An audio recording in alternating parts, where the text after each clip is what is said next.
One of the most common questions I get on a daily basis in regards to training for fat loss is running good for fat loss? Should I run? We turn on our YouTube, we see people in motivational videos running, telling you to lose weight. We look outside, there's people running. People is running everywhere. Should we run? Should we not? Please enlighten me. So let's have a look at some of the considerations we need to take into account. First of all, positives. You obviously don't need a gym. You can do it outside, you can do it anywhere when you're on holidays. Running is obviously fun in most cases. You get a good endorphin buzz. You may feel mentally refreshed after, especially when you're doing it outdoors. It's obviously brilliant because we want to be able to positively reinforce exercise. That means we're more likely to do it and do it and do it. Now let's look at some of the considerations we need to take into account, especially for people that are out of shape already and trying to lose weight. The joint impact.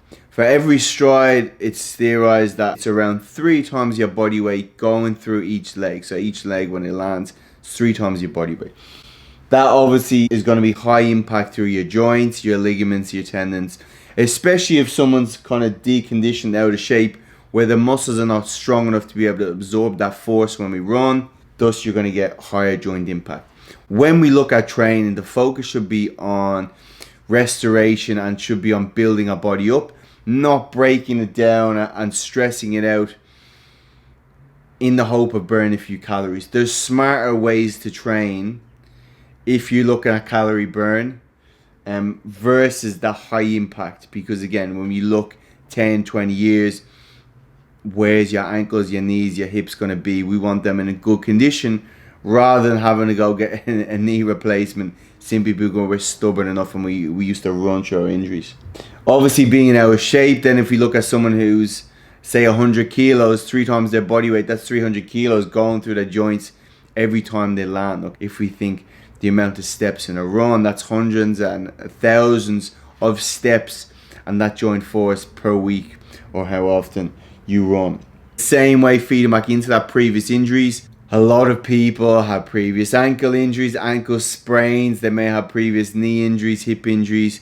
And then we add our weight on top, out of shape, deconditioned. And we add that repetition on top of all the joint stress. And that only increases our joint stress and risk of injury even more. Technique, okay, running is a skill in itself. Most people have been not being taught the technique to be able to run properly, how their foot should land. Again, that could feed back into previous injuries.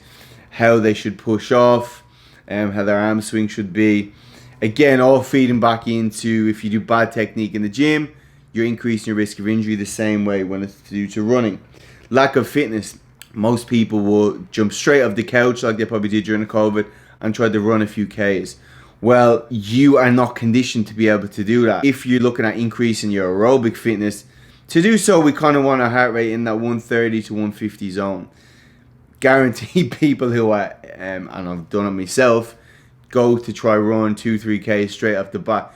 Your heart rate's going to be through the roof. You're going to be at that 170, 180, 190. It's too high. You're not at that stage to be able to push your body yet. And you will probably do so, and then you'll be in bed for a week because you won't be able to move. Instead, to increase aerobic fitness and our fitness in general, you want enough volume, your minimum effective dosage. So enough to be able to stimulate your body, but to be able to repeat that on a daily or repeated basis per week. You don't want to kill yourself and not be able to move. We want to do a little bit, do it a little bit again, the day after, day after, day after. Again, specifically, if you're looking at aerobic zone, that 130, 150, we can train in that zone most days. If you are prioritizing running for weight loss rather than weight training in the gym, you're risking potential muscle loss, because when we look at weight loss, what we're trying to do is lose fat, okay, while we maintain that muscle. So if you're swapping your gym sessions, and when we look at weight loss, our gym sessions are there so we can maintain muscle while our nutrition and activity on top of that loses the fat around it. But if you're not going to the gym, your body's not going to have a use for that muscle tone, especially as you don't give it enough calories. So it's going to break down and use for all the stuff that muscle is made up of, amino acids, to be able to use and prioritize in other aspects of your body when you're not giving enough calories. Okay, it makes sense. So there may be a case where someone is conditioned and they've built themselves up to that into the gym.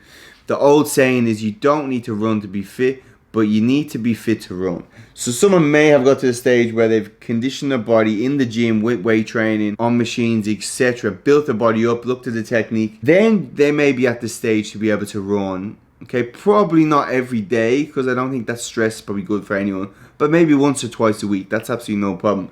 They may have lost weight, they've got to a weight they're good at, they've injury-proofed their body, looked at the technique, strengthened up their muscles, which is again going to involve in absorbing that force when they land.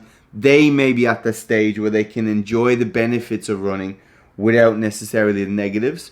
But for most people starting back, we need to look at how can we burn calories without stressing our joints out. To do so, if people are looking at cardio, they're going to pick realms where there's no joint impact. Elliptical trainer, bike, just walking, uphill walking, brisk walking, on the rower. Those things are better because they're not sacrificing the joints and sacrificing injury and sacrificing that impact on our body. When we weight train, we should be focused on increasing the weaknesses in our body and looking at that, lowering the percentage of any injuries and losing weight through our nutrition and general activity on top of that. So there you go, some considerations to make. My conclusion for most people, I don't make people run, but if they enjoy it, I'm going to try to cancel as much of this out so it doesn't apply to them and get to the stage where they can do so without the negatives and enjoy the positives.